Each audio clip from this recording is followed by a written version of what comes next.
Ya. Baik. Ya, dua-duanya benar, Ustaz. Ya. Jadi Nabi kasih contoh, man qala la ilaha illallah wahdahu la syarika lah lahul mulku wal hamdu wa huwa ala kulli syai'in qadir. Lalu ada tambahan yuhyi wa yumiit. Al ajru ala qadri ta'ab, begitu kaidahnya. Diambil dari hadis Abu Daud tentang kisah Sayyidah Aisyah. Rahasia dari ganjaran pahala itu berdasarkan kadar lelahnya orang beramal. Orang yang baca yuhyi wa yumiit lebih banyak gak usaha, effortnya daripada yang gak pakai.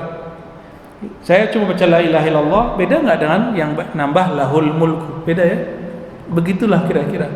Maka imam kita, para imam kita sepakat, beda zikrullah, beda natijah zikir. Beda zikrullah, beda efek zikir. Maka zikir yang ada istighfarnya, astaghfirullah, dengan zikir yang cukup Rabbighfirli, itu beda efek di kalbu. Subhanallah bihamdi, subhanallah azim, itu beda dengan cuma sekedar subhanallah, itu beda. Ya. Rahasia-rahasia ini hanya bisa dimengerti oleh orang yang mau merasakannya. Maka ulama kita buat kaidah la yafhamuha illa man zaqaha. Tidak faham bab ini kecuali yang telah merasakannya. Jadi kalau nggak dijalani nggak ketemu. Jadi hadisnya itu emang digabung. Ini satu mazhab, yang satu lagi kalau hadis begitu aja, itu saklek. Yang benar manhajul jama'i, digabung. Ya, itu yang afdal. Maka Imam Nawawi mengatakan, jika kamu ketemu hadis lafaznya bagaimanapun, amalkanlah walaupun cuma sekali, bahkan itu pun dhaif, amalkan. Itu Imam Nawawi. Ya, silakan diamalkan dengan semua versinya. Ya. Boleh. Saya kalau iftitah saya gabung antara wajah tu dengan Allahumma ba'id baini. Ya. Biar jadi NU Muhammadiyah, Muhammadini. Baik, Ya. Bapak, mungkin satu lagi terakhir dengan juga dia dengan rombongan ada acara lain mungkin satu lagi terakhir, silakan. Ya. Silakan Pak Arwan, nanti saya akan. Assalamualaikum.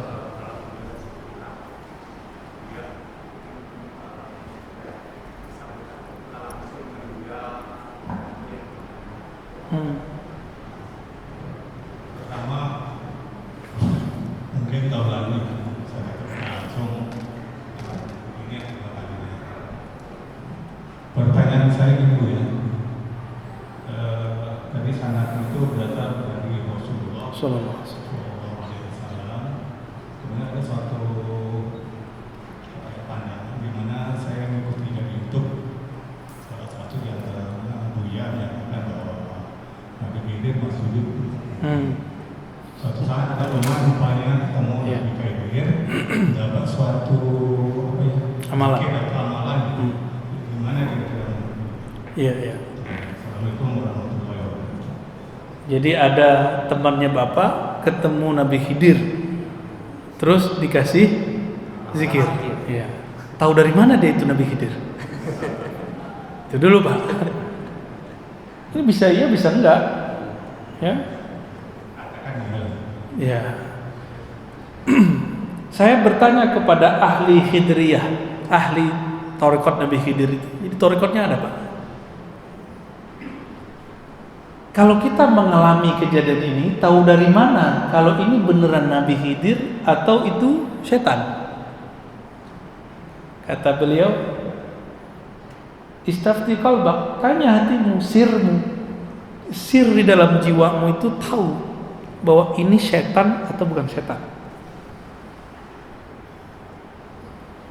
Maka Nabi Muhammad mengatakan, man ra'ani fil manam faqad ra'ani fa inna syaitan la yatamassalu bi. Siapa yang mimpi ketemu aku, itu sirnya yang mimpi, Pak.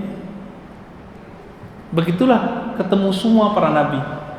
Jadi tidak hanya Nabi Muhammad sebenarnya, tapi semua para nabi tidak bisa diserupai oleh setan. Tapi ulama kita ikhtilaf beda pendapat. Apakah setan bisa menyerupai wali? Yang benar bisa. Jadi setan bisa menyerupai wali,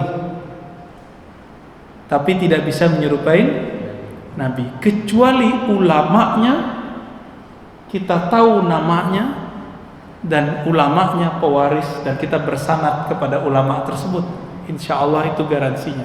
Bagaimana dengan Nabi Khidir? Nabi Khidir ini kan gurunya para nabi. Nabi sudah nggak ada, maka sekarang dia jadi gurunya para wali. Kalau calon-calon wali itu beruntung dia ketemu Nabi Allah Khidir. Nabi Musa aja berguru ke Nabi Khidir, masa wali enggak? Oh enggak ada Ustaz, semua orang terdahulu udah mati. Ya itu pemahaman ente, kan ayatnya enggak ngomong tentang Nabi Khidir mati. Ya. Kalau begitu setan harusnya sudah mati dong, iblis sudah mati dong, jin sudah mati. Enggak. Jin itu kalau enggak dia berperang sesama mereka atau terbunuh karena berperang dengan manusia, dia enggak mati-mati Pak, jin. Lebih mulia Nabi Khidir apa Nabi jin? Ya, Nabi Khidir itu kan tinggalnya di laut. Kita nggak tahu di mana lautnya.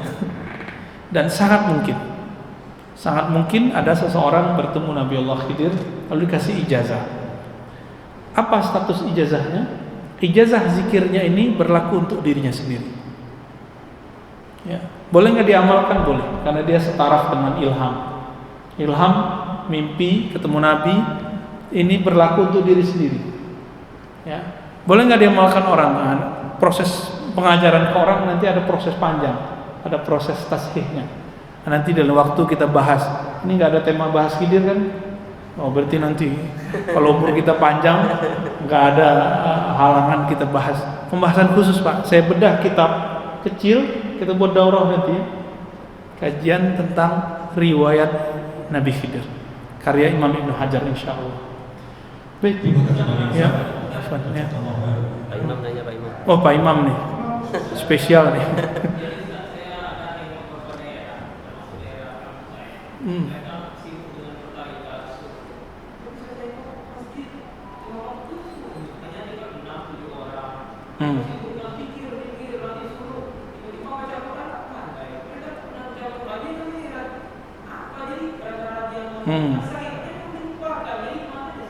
Itu salah tarekatnya atau salah dia? Ya, ada orang dibacain Quran kesurupan, salah Quran apa salah orang yang kesurupan? Di kampung Bapak, Pak Imam, orang bertorikot jarang ke masjid. Di kampung saya kebalikan.